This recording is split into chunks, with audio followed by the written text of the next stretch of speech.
Hello, everyone, and welcome back to another episode of the Patriots Pulse podcast. I'm here with Andrew, as always, and of course, I have a very special guest with me today. We have the amazing Taylor Kyles. So, Taylor, first of all, how are you doing? Doing well, fellas. I'm excited to be here. Thank you so much for having me. Very kind words. Yeah, of course. I mean, everyone, I'd be surprised if people didn't know who Taylor Kyles was within especially within the Patriots community, but even the guests that you have on your show too. I the first one that comes to mind is like Mina Kimes. Like Taylor, you're well known on a national level. I don't know about that, man. You guys know, it's just grind set, really. Not grind set. That's unhealthy, but it's just this business is tough, man. You just got to make sure you're doing your best and try to stay on top of everything and have some kind of, decent opinion, at least a well-researched one, even if it is a bad opinion, because we all have those. But again, man, I appreciate you guys. You've always been awesome. I appreciate all the work you guys put in. Like, I've got notifications off of both of you boys to make sure that I know all the stuff that's going on and anything that I miss. So appreciate what you guys do as well. Of course. Appreciate the kind words as well. Yeah. Taylor, again, thank you for coming on. We really appreciate it. But yeah, we got a lot of news to cover today from Pats and Texans last Sunday. One aspect that we're going to start the show off with is Drake Maye's career debut performance. Mm-hmm. So the Patriots kind of started off slow on offense, struggled to move the ball throughout most of the first half.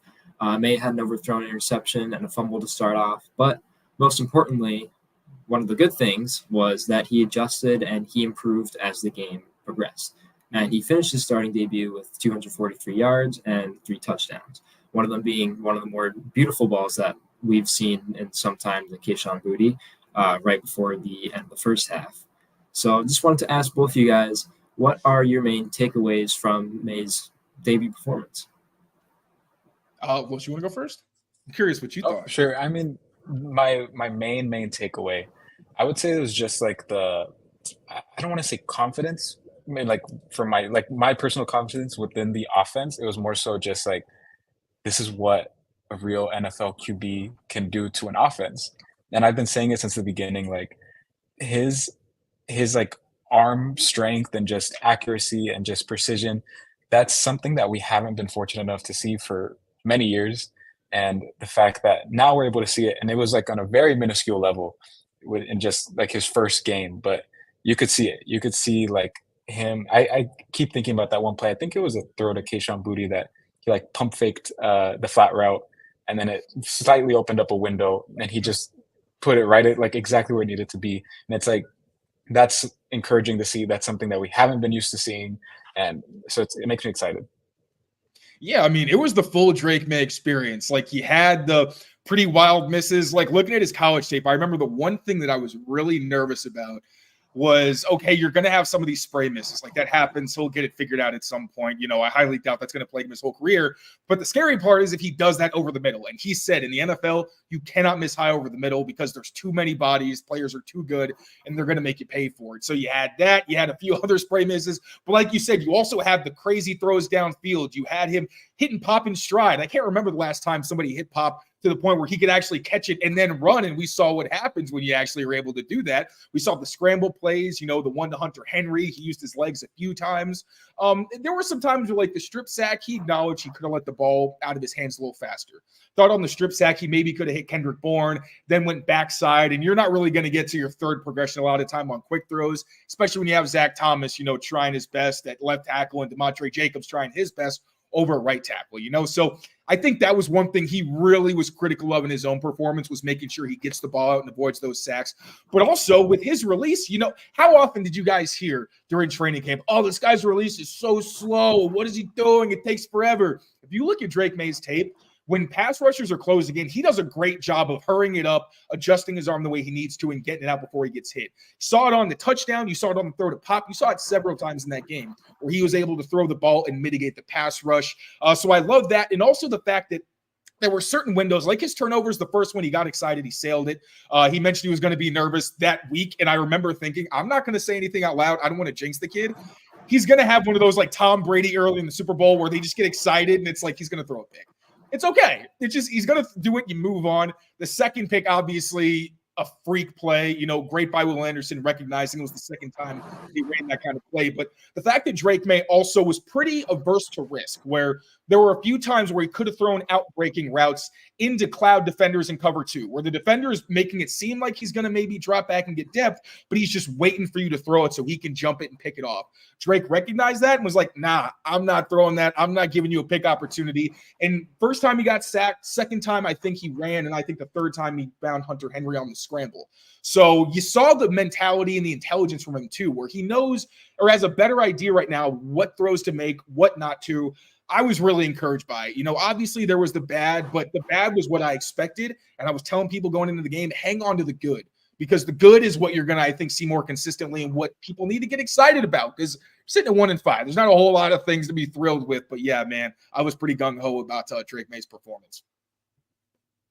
Yeah, I think another aspect of his game that really helped the offense was his ability to use his legs to scramble. He scrambled for a couple first downs there when the pocket collapsed, and his ability to just extend plays using his legs. And I think he did, for the most part, a good job of leaving the pocket when he needed to, when pressure started closing in. I mean, he held the ball a little long a few times there, like on that fumble. But for the most part, it was really refreshing to see. Yeah, agreed. So we're going to move on to the more general segment. It's just Patriots and Texans recap. I wanted to ask you, Taylor, about the Patriots' run defense so far. It hasn't really lived up to what it has been in recent years, and I think a large part of that can be credited to the absence of Juwan Bentley missing. And I just wanted to hear your thoughts on how the Patriots can kind of fill that void left by Bentley and what that void could look like. Yeah, it kind of stinks, man, because you got Devon Godchaux right now leads the entire NFL in run stops, which is pretty insane. Anthony Jennings is third among outside line or among edge defenders in run stops, and the guy missed a game. There's pieces where they're doing their jobs. Jaquelin Roy has played really well the past couple of weeks outside of the long Dameon Pierce touchdown where he unfortunately, tried to kind of shove the running back instead of tackle him. But for the most part, he's been pretty good. But Juwan Bentley, like you said, his absence has been huge. Now, with Bentley, is he always going to get off a block from an offensive lineman? No. If a lineman gets to the second level, usually for the offense, that's a win. But what he did a great job of was still making a mess, where he's going to stand his ground and stand the guy up so there's not as much space. With Raekwon McMillan, he's really been the main middle linebacker replacement for Juwan Bentley. What you keep seeing from him is he either just gets swallowed by linemen if he isn't able to diagnose the run quickly and get downhill, or he washes himself out of the play. We've seen a couple big outside zone runs where he just kind of flies outside and there's no one on the inside for him to be able to actually make the tackle. So I think middle linebacker, they're starting to get Jelani Tavai more involved. He's struggled in coverage, but he's been pretty good against the run for the most part. And I think they're starting to mix in Sione Takitaki. Obviously, he was activated last week. They used him in that adjuster role where you can play weak side linebacker, but also kind of get on the edge in their 5-man fronts. And they also have actually been using Christian Ellis as a weak side linebacker. Usually he's been more of their dime linebacker because, he's more athletic. They like him as a blitzer. I think they're trying to get some kind of production out of him like Mac Wilson, where Mac was more on the outside and an edge rusher, but still as that, dime linebacker who can get you some pass rush. But also he's been playing on early downs. Again, I think to get Tavai more in that Juwan Bentley role. So I think Gerard Mayo mentioned today, there's going to be some shakeups in the starting lineup. I think one of those is going to be Raekwon McMillan. Keon White also has been a liability. He's been hot and cold where he makes plays, but if you look at the explosive runs given up, Keon's there on a lot of them. And Dietrich is as well, but I think that's really more that's what Dietrich is. He gets double teamed, you're going to move him. But Keon, sometimes it feels like he just hasn't been as sturdy, doesn't always have his head up and his eyes up, and that's really how you defend the run because you want to be able to find the ball and be able to identify blocks and things like that. So it's been disappointing, and if we see any shakeup, I think it's going to be at that middle linebacker spot. And I'm hoping this is the week that we see them use 3 real defensive tackles, like Devon Godchaux, Jaquelin Roy, Daniel Aquale, Jeremiah Farms, or whomever. Get 3 big guys on the inside because your pass rush on early downs isn't very good anyway. At least be able to stop the run. Yeah, that is true. Yeah, yeah, go ahead, Carlos. Bye, friends. This is To the be like struggle, that. guys. We've all been We there. need to get these shows out to you guys. I need to do what I can. With me and Pat Anyways, Bailey, it's usually my cat, so don't feel bad about it. She's always trying to get some attention during streams. I think he wanted some too. So, anyways, so what I was gonna say really quick, I do think that it's just been inconsistent. So I know I also want to hear your thoughts, Taylor, on Godshaw's comments, just because it's been, I don't know if it's 2 weeks in a row, but it's 2 times now that he's told the media like, you guys are playing selfish, like this is pretty much like ridiculous, and just upset with the way the defense is playing and how they're playing their roles. Um, I don't know if it's more so like people not playing in their role, or if it's just they don't have the genuine talent because of injuries and everything that's going on within the defense. I know they have like a lack of depth, and maybe that's why it's new for guys to be pushed into these roles that they've never played before. But I I do think that inconsistency is like the main thing that they're struggling with. And as you mentioned, there's guys playing different roles, like the Christian Ellis thing. I honestly didn't know that. Like that's something new to me, and that's also because I wouldn't expect that. You know what I mean? Like that's just something that's happened this season because of injury. So I was wondering, what do you think about Gotcha's comments? Do you think that it was cleaned up, or is it just that they they I don't know how to word it. It's kind of like they just aren't able to in a way. I thought Gotcha was spot on. Like last year, Gotcha is always one of those guys where when we go into the locker room, he's one of the last people we go to because it'll be cleared out. He's still there and he gives very blunt comments. He's very honest with us, and I love it. I always thank him for it. And last year, he and Dietrich Wise would constantly be like, "This is a good team. Like, I know we're struggling, but we are good." He said this week, he's like, "No, last year, like, we still had pieces missing, and we were still one of the best defenses in the NFL. So, there's really no excuse for us not to be playing well." Now, that said, you don't have Christian Barmore or Matthew Judon, and your run defense isn't as good. Those things kind of play hand in hand. Like, Christian Barmore turned into one of the most well-rounded defensive linemen in the NFL last year. Obviously, they also didn't have Judon, but then you get the breakout year from Anthony Jennings, and, the pieces kind of fit a little better.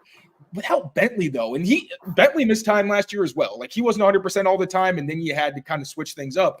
But I think this year, because you're relying on more of Raekwon, where I just don't think he's never really been that kind of guy where he's a Juwan Bentley type where he's physical. Really, he's more of an athlete. Like, he used to be more of a rotational guy, but you liked him better on some of those pass rush situations.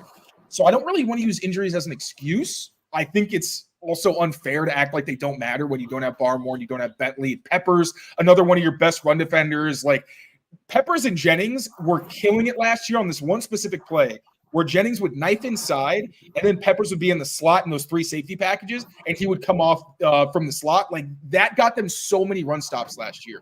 Now, a lot of the time, that's Martin Mapu or it's Del Pettis or it's Jalen Hawkins. Like, no one is Peppers and no one's Duggar. Like, those are the guys you really want in the box. And now you're asking some guys who really don't fill that role quite as well to do those things. So part of it is absolutely personnel, but also, against the 49ers, you had Joshua Uche flying upfield on the touchdown where he completely takes himself out of the play. And like I said, Keon White, his discipline's kind of up and down a little bit. So guys, bottom line, like, run defense is about effort more than anything. Like, you need to want to be a good run defense. And I think that's why Gotcha was so frustrated, because it's like, we're not bad players, but you need to execute well. Like Jaquelin Roy, that, like I said, on the long touchdown, if he uses his arms to tackle, that doesn't turn into a touchdown. And maybe it's a 10-yard run, big explosive run, but it's not a score.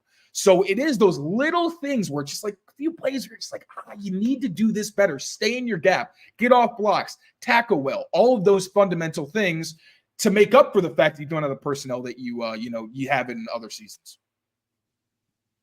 Yeah, I mean, the one thing I could say to that is just, I wonder if they're going to make any changes. I know, obviously, Mayo brought up making changes to the starting lineup. Everyone automatically assumes it has to do with the offense and like Jalen Polk, maybe, but maybe the defense is going to have some changes too. I don't know who they might push up on the depth chart, but I wonder if maybe they bring in some external additions as well. That might be a possibility. I'm not too sure who they can get, and if they want to. I know everyone threw out the idea of like Devin White.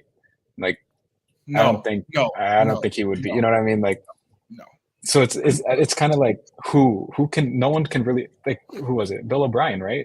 Like, nobody's coming. It's just us. No one is coming. It's just us. Yeah. And when the comments about taking up lineups, that was when he was talking about the defense. I don't even think he meant The offense has been changing Oh, and okay. stuff up every week, but that was specifically about the defense, I'm pretty sure, when he said that. So, like, if you talk about guys that could play more that aren't really playing a ton, I'm looking at my roster right now. Maybe more Jeremiah Farms. And that's it. That's it. They're playing. Like, there's not a whole lot of people who aren't playing Yeah. or guys who could be better, even on paper. Like, what, you're going to put in Curtis Jacobs? Like, he's really more of a special teamer. The guy's like 245 pounds. So, like, I'm looking at other guys who haven't been playing a ton. Eric Johnson was inactive. He's solid. But again, like, you're just talking about the interior lineup. Off-ball linebacker, it's Raekwon, Christian Ellis, Jelani Tavai, Sione Takitaki. All of those guys are in the rotation.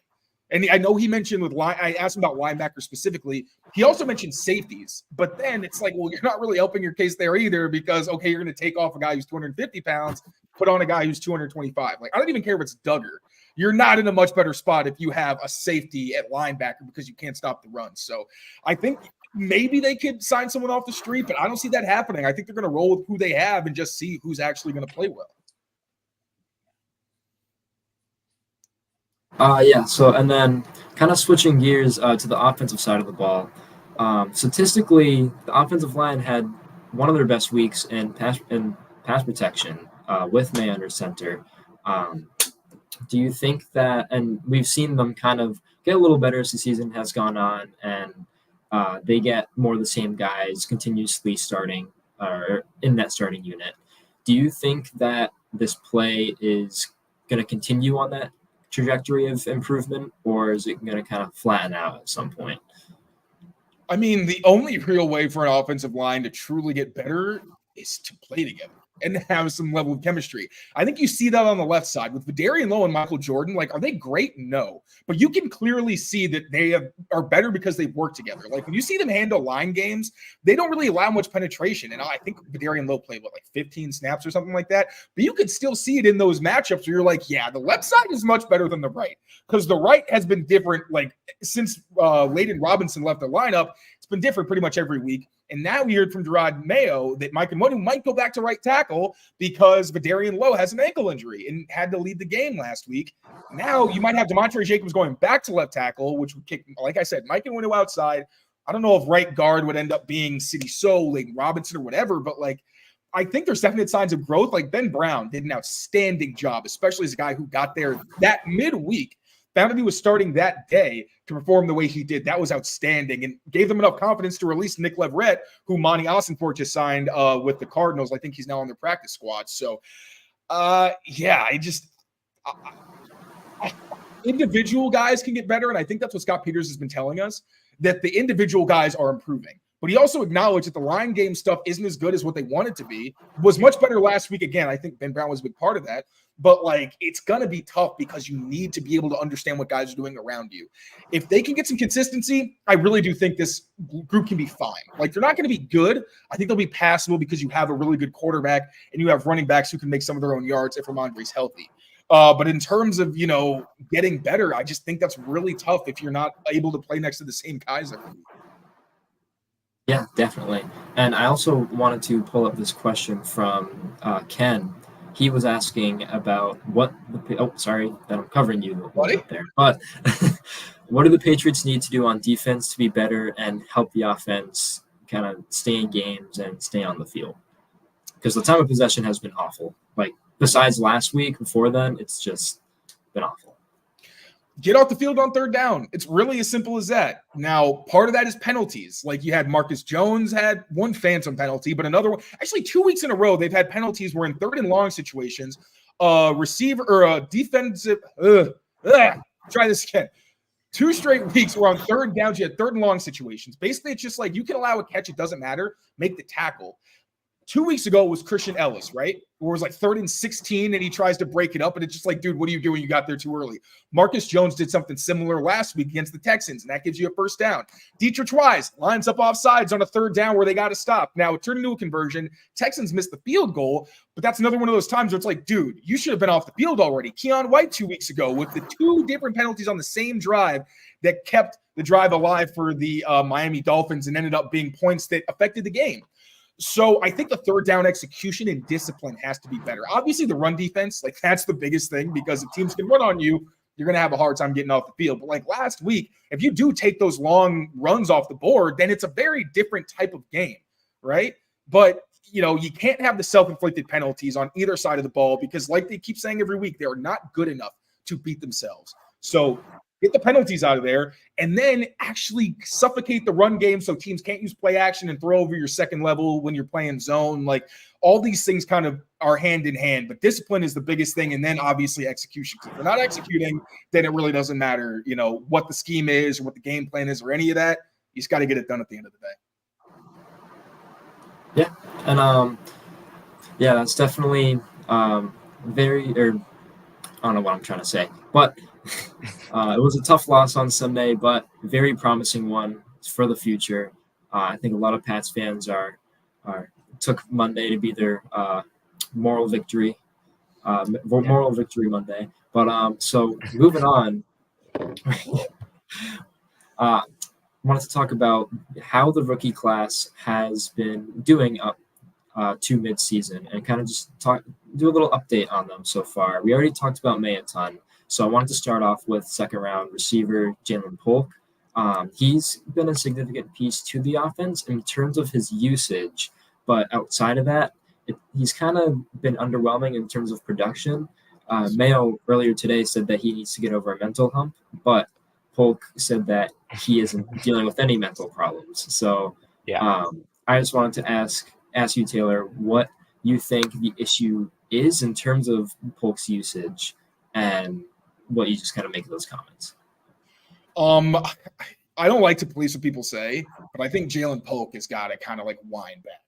Because this is the second week, because the Dolphins touchdown where he insisted that it was a touchdown. It's like it wasn't by the law of the land. I'm sorry, but it's not. Like sometimes as a rookie, you just kind of sit back and you just just gonna give the old Belichick lines. Like I'm doing the best I can. Again, I don't like to say like what people should say or not, but I mean, Gerard Mayo was right. It does seem like there's some kind of mental hump because this is now, I think it's the third week in a row that he's had some pretty bad drops against the San Francisco 49ers. He had the ball punched out on a curl. He had a dig where the ball bounced off his hands and almost got intercepted. No one's really talked about it. I didn't want to blow it up because young players, usually I'm just like, it's not a problem until it's a problem, so I'm not going to say anything. But in that game, I was like, those weren't great. Those are really great. Then Jalen Ramsey punched out a slant target that he had against the Dolphins. And then last week, he had the one drop where it's during the 2-minute drive. Good anticipation from Drake Maye, puts it right on him. He can't make the catch. And then another one towards the end of the game. It was out of hand. It didn't really matter. But we're talking he's wide open, drops the ball in the flat, just flat out. And even worse than that was on the final offensive play of the game. Drake Maye's expecting him. So he's running like around a linebacker, right? It was like some kind of crossing route. He's supposed to look to Drake Maye as he crosses the linebacker. Drake starts throwing it. Jalen's not even looking at him. He takes like 3 or 4 more steps before he looks. Drake has to drift into pressure and gets hit as he throws. And when he threw the ball, Jalen Polk still wasn't looking at him. So it's like, and I think he also ran a wrong route on one play. It was a Drake Maye scramble. He didn't look that way. But Pop and Polk ended up in the same place. And I'm pretty sure Jalen Polk was either supposed to run an out or run a go based on whatever the coverage was or the adjustment or, what have you. So yeah, he is struggling, and that's the bottom line. And I would have liked maybe a little more humility from the young guy to be like, yeah, I need to play better. Because yes, he has a significant role in the offense where he's been their primary X, is that like usual outside solo receiver. And to be fair, it's not a great spot for him. He's not a natural separator. He's not particularly big. He's not particularly fast. He's usually a guy who's going to win at the catch point, really better as a Z, where he's off the ball, or as a slot where he's inside and doesn't have to deal with jams. And it can really just suit him a little bit better. Basically, right now, he's just running hitches, slants, and goes. Like, those are not really great for his skill set as primary routes. But at the same time, he's starting to lose snaps to Kayshon Boutte and Kendrick Bourne. I think he played 15 less this week. I think Kendrick Bourne played 20 more snaps. And the way it's been working out is when they go with 2 wide receivers, it's Kayshon Boutte at the X, Kendrick Bourne at the Z. Then when they go 3 receivers, it's Jalen Polk as the X, and then Kayshon Boutte is the Z, and then like Kayshon Boutte or Kendrick Bourne is the Z, and then Pop in the slot. But I think a big reason that Polk is at X is because Z in this offense is really where they put, I think, a lot of their playmakers, or that's what we've seen so far. And Boutte's been the better blocker. The Z is usually close to the line of scrimmage, so you're involved in blocking. Been better effort there, and he's actually shown up as a receiver. So, I think they could still use Polk in better ways, like close to the line of scrimmage where he has some 2-way goes, isn't as restricted. And again, part of it's on the scheme, but also, bro, just like you do have to play better. And you got to acknowledge that. I understand you may be frustrated with your role, but you are a rookie. and older guys are outplaying you. Kayshawn's outplaying you. Pop's outplaying you. Kendrick Bourne is already established. He's going to have a role in the offense. Now you have to carve out yours. It's not the end-all, be-all. Like, I don't like poo-pooing rookies. We don't know what these guys are this year. We're not going to know next year, most likely. Third year is usually when you have a pretty decent idea of what you've got on your hands with these draft picks. So plenty of time. I really like Jalen Polk. I love his mentality. I wish I saw more of the blocking that he showed in college in the NFL. But yeah, like, he's got to be better, just like Javon Baker, another guy that I loved when they took him. He's also got to be better because he's not getting on the field. And coaches have alluded to the fact that it's because he's not doing enough in practice. He's not like running the right routes. Coaches can't trust him, or quarterbacks can't trust him. Like, those things matter. At least folks on the field, though. So, both of the rookie receivers need to be playing better. But I also do want to emphasize plenty of time. These guys are really young, maybe drinking from a fire hose right now. Make sure that you give them time and don't talk crap on Twitter.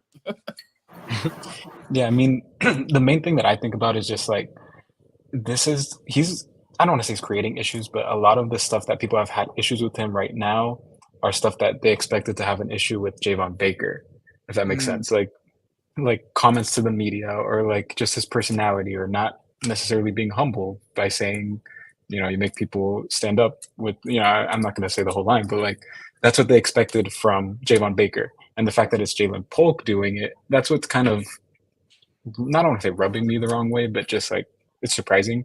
I thought he was more of like that mature and like, what's the term, like lunch pail, like go to work like every day and just, do your job. And to be fair, I think he is that guy. Like, I want to tread kind of lightly here because like Polk's a good dude. I don't think he meant anything by the comments. I don't think he's trying to be a jerk or anything like that. But also, like, these are professional athletes. You have to have a certain level of confidence, and sometimes it can come off as cockiness and brashness. So you always have to take those comments with a grain of salt. But again, like we kind of said, he does need to play better. So I understand you think you have the best hands in the NFL. You've been in the NFL, for 6 regular season games, my dude. Like, I'm sorry. I get your mentality of that. But like, when someone asks you about struggling and you are struggling, typically in the NFL, the professional thing to do is to say, I got to be better, But again, it's a very slippery slope. I hate interpreting what guys say because all these guys have different mentalities. They all think they're the best at X, Y, Z, whatever. But, it's like what they said about Javon Baker, what Gerard Mayo said. Like, all right, you want to talk, put it on the field.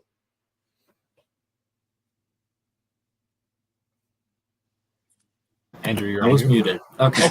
Definitely been a tough start for Polk this season. And I do think, in addition to his drops, his drop issue, one of the big strengths about his game coming out of college was his hands. If the ball is up there, if it's a 50-50 ball, he's going to go get it.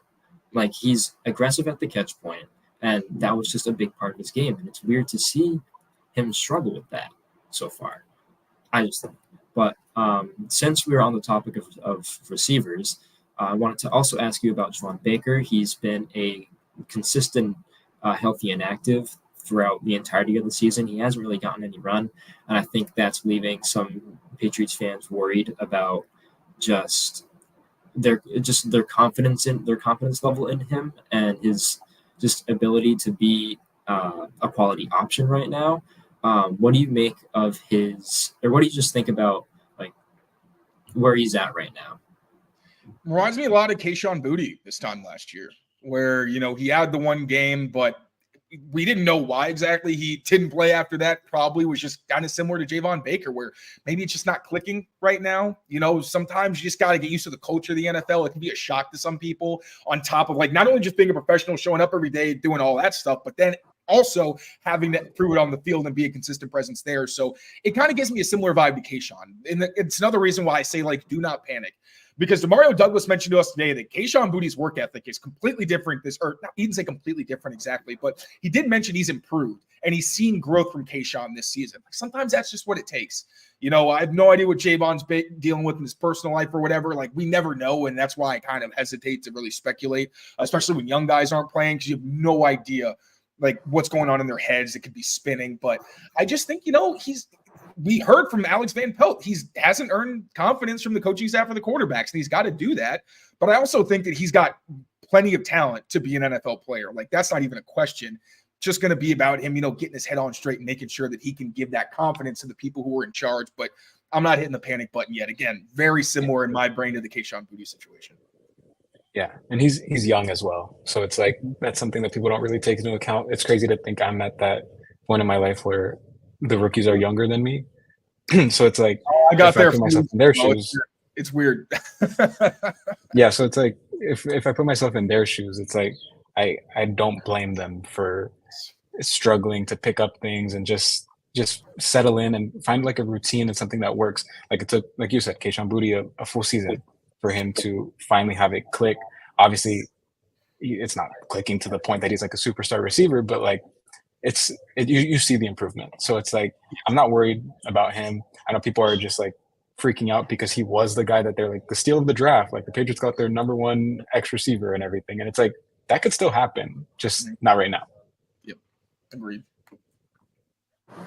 I'm still very high on Baker. He was just one of my guys in this draft class, like one of my later round receivers that I just fell in love with.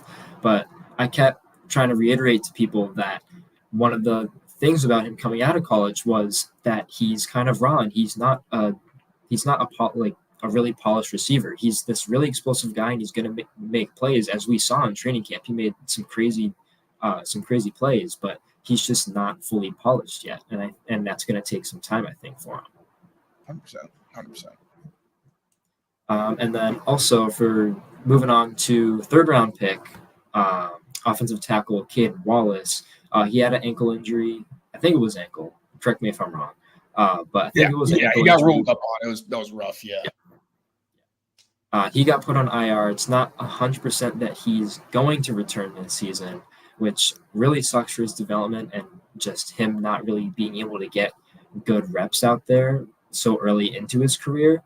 So I just wanted to ask, what do you think, like in terms of next season, does he really have a good shot at working himself into the starting unit next season?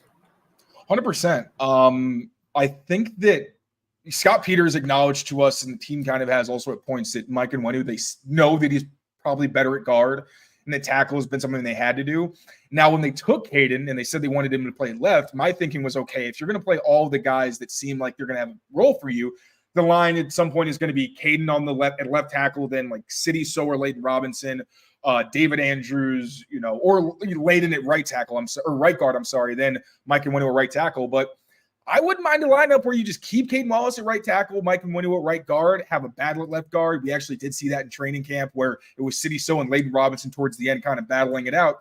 And then at left tackle, maybe someone you draft or a free agent or somebody like that you really like. But I absolutely think Caden Wallace is a good player. I think that he did struggle with length and power. That was a big thing where like he just doesn't have the longest arms. So when guys really got into his chest, there wasn't a whole lot he could do. And he also has this technique where it's called the hug technique, where basically you're trying to grab like around the pass rusher and basically just force him around the edge, right? Instead of like doing the 1-2 hand jam, it's like, no, I'm going to grab you and take control of you. It looks like holding, but it's not. But when you do that, you give up your entire chest. Now, some guys are so big, like Trent Brown doesn't care. If you want to try to bull rush that guy, 350 pounds, go ahead. Caden's not that kind of guy, so he struggles when guys do that to him. But as a run blocker, like I thought he looked great. When he was that jumbo tight end, I'm talking like textbook run blocking almost every time. Was really impressed with him there. So if Mike Onwenu and Caden Wallace are, playing for the right side, I'm cool with that. If they still want to see if he can play left, I'm sure they'll still try to cross-train him a little bit. We'll see. But Caden Wallace is a good player. He's smart. I think he plays with a great mentality as well. So I think he definitely has a role on this team. He's just going to need to get healthy, obviously, and then be put in the situation that's best for him. Yeah, and that's the thing that sucks with his injury, because he could be their starting right tackle right now, and he could be getting those reps. So it's like frustrating because it would have fallen into place for him specifically. And obviously he has to wait a little bit. Like Andrew said, we'll see if he comes back this season, but he is missing out on valuable reps. But I still trust him. I think that he can be like a long-term solution at right tackle. And I know a lot of people are going to be upset if they don't address right tackle and just have confidence in him playing it next season. But that is a possibility. And for one round later, his fellow teammate on the offensive line, Layden Robinson, one of their fourth round draft picks. It looked like he was showing some promise earlier in the preseason. and at the very start of the season, but he kind of, I mean, he dealt with the injury a little bit, but he kind of played his way out of the starting unit a little bit there. And I want to ask, what do you think is Lane Robinson's biggest issue right now? And can he turn it around quick enough to kind of like similar to the question about Cade Wallace to be a real factor next year?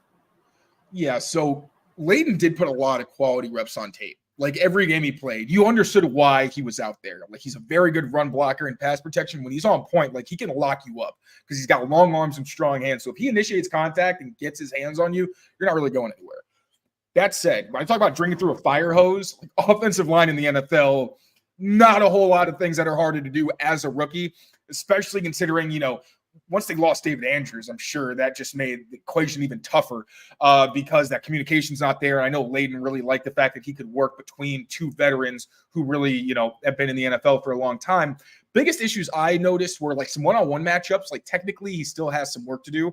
And he was going up against some like dudes inside who were kind of tossing him around a little bit. And then line games, which you kind of expect. He did a decent job of those in college, but in the NFL, things are faster. You have different types of pressure schemes where a guy can come from the other side of the line of scrimmage. You don't even know or wouldn't even consider that he might be doing that. And you could definitely see a lot of those kind of scheme pressures would get to him. So I think he's going to be a good player. I think they saw that he had special potential, and he does. But playing guard in the NFL is just not easy. And I think that he has some certain weaknesses the defenses were able to exploit. And when your backup option is Mike Nwenu, usually you're going to lean towards him, especially when over at left guard, Michael Jordan has really been solid. And like I mentioned, Vidarian and Michael Jordan have looked pretty good next to each other. So Layden's going to be fine. Just, I think I said in an ideal world, he'd be able to learn behind the scenes and wouldn't have to start right away. And I think that's what we're seeing now. Yeah, and the one thing for him, like specifically, is that it's a crowded room, kind of like you said. We'll see if they bring in. Who knows if they even draft more interior offensive linemen? I don't think they should, but like that is a possibility, and it's like he's gonna have like his work cut out for him to earn a spot to start on the offensive line. So we'll see with him. I'm not gonna sit here and lie and say like, oh yeah, I know his technique and like all this and that. I'll leave that up to you, Taylor. But personally, all I'm going to say is that he just has his work cut out for him. It's not going to be easy for him to be in the starting lineup, but if he can develop and take maybe like 2 years to work his way into the starting lineup, then I'd be more than happy with having a 4th round pick be like a solidified starter. I don't think it'll take that long, to be honest. I think he'll be a starter by next year. It's just going to be a matter of obviously, how much he can keep up. I don't think it'll take 2 years. I'm going to quote that. I'm going to post it. Feel free. This is kind of trending away from the rookie class right now, but I have to ask about Cole Strange. Back in August, Gerard Mayo said that they were going to look at playing him at center, and I think he reiterated it last week or 2 weeks ago.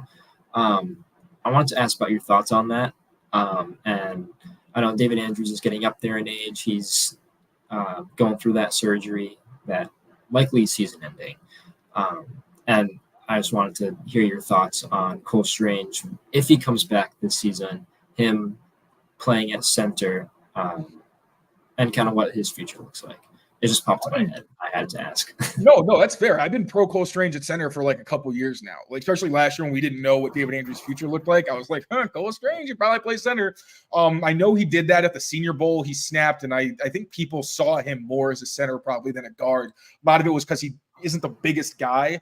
At center, you're not taking guys on one-on-one nearly as much as you are at guard. Also, he's a freak athlete, which if you have an athletic center, it completely opens up your run game, gives you a lot more options. So I love it. I think he's smart enough. I don't know how much he's done in terms of like calling protections and things like that. But Cole's a smart dude. I don't think that'd be tough for him.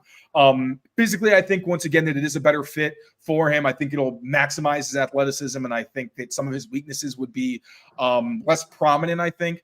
And also, him and Ben Brown, it's literally on opposite ends of the spectrum where Cole Strange is a great mover. He's just kind of small. Ben Brown is like a big dude, but he doesn't move super well, although they're both good at what they do. So, and Cole Strange, the last 2 seasons, he ended on a high note. Unfortunately, obviously, his season ended due to injury last year, but I like Cole. I'm rooting for Cole. I didn't know where he was going to fit into the lineup early in the season when people were healthy and hadn't left the team and whatnot.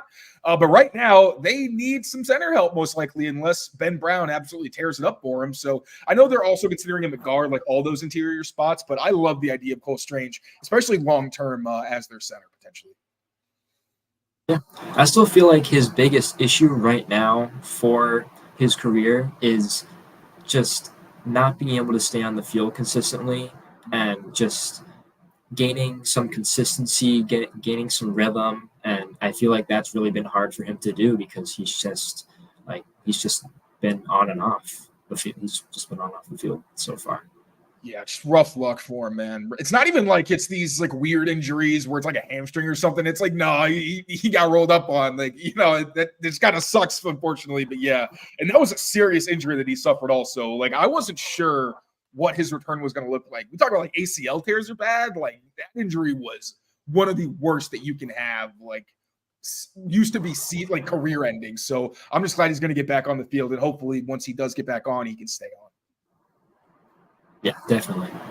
But kind of moving on to the end of the roster guys here in terms of the rookie class. Joe Milton, quarterback, they drafted after Drake Maye. He has an absolute rocket for an arm. He's just been inactive, I think, every single game this season. I wanted to ask, what do you think his future role is on this team? From here on out.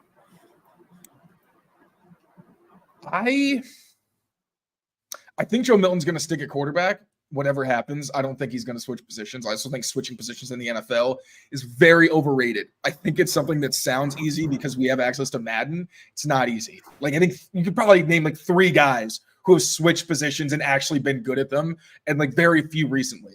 I know there was talk about him moving to tight end. That ain't happening. He also has been very firm that he's not playing anything else, and, you know, good on him. At the same time, I think he's probably going to be a career backup. Like, he's on the older side, so you wonder how much more he can develop.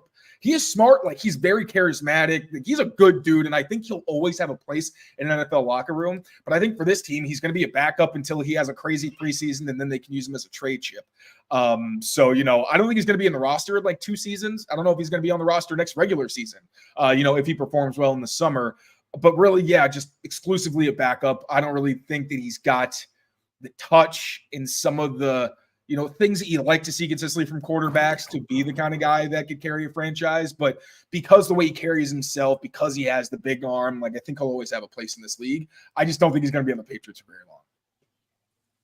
I wanted to add too, I wanted to hear your opinion. Do you think they'll like go back into the QB market next draft?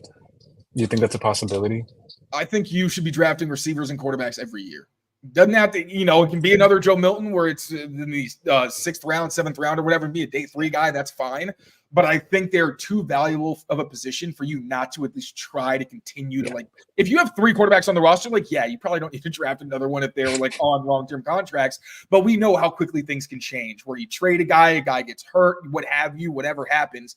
You always want some depth at quarterback. So, yeah, no, I could absolutely see them, especially because Jacoby's going to be gone most likely next season. So, yeah, I could definitely see them dipping into the quarterback.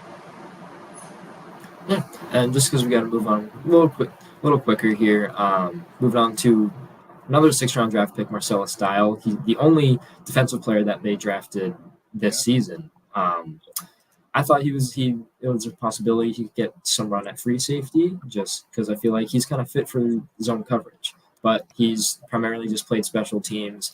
I thought he wasn't going to make the roster, but he snuck on. So want to see just your thoughts on him so far. Yeah, so I can't remember. I think did I have on my roster projections? I think I usually did. But I didn't know that he was going to have as prominent of a role on special teams as he did. Like, I didn't think he was going to take over from Matthew Slater at gunner. That was pretty crazy. And he's been pretty solid in that role. I think, you know, there's not a whole lot to talk about because he played 3 defensive snaps, 2 against the Jets, 1 against the Dolphins. Like, NA, not applicable. But I do like what I've seen from him on special teams. He's a tough dude, very physical, good tackler. So, yeah, I like what I've seen from him so far. But again, there's not really a whole lot to glean from what he's done so far. Yeah, I mean, I'm not going to sit here and act like I have crazy sources, but I did hear from people within the building that when he did make the roster, there were some people that were surprised. And not that's nothing against like him personally. Obviously, like he's a cool dude and everything, but just like you said, people didn't think that he would have such a prominent role on special teams because they really, really like him at gunner. He's done well for the most part. I mean, they have let up some big returns and stuff, but you can't put that all on him. Yeah, there's not much to really talk about with him. We'll see if maybe they do give him some run at corner later on in the season, and we could see what he has there. But as of right now, yeah, he's just been contributing on special teams. And then to end it, seventh rounder. Why am I blanking on who Jaheim Bell? Yeah. He hasn't really been seen much at all in the regular season. But based off of his summer practices, seemed like he started off slow. He had some drop issues, but it seemed like he was on an upward trajectory towards the end of the summer. Just wanted to get your guys' thoughts on him.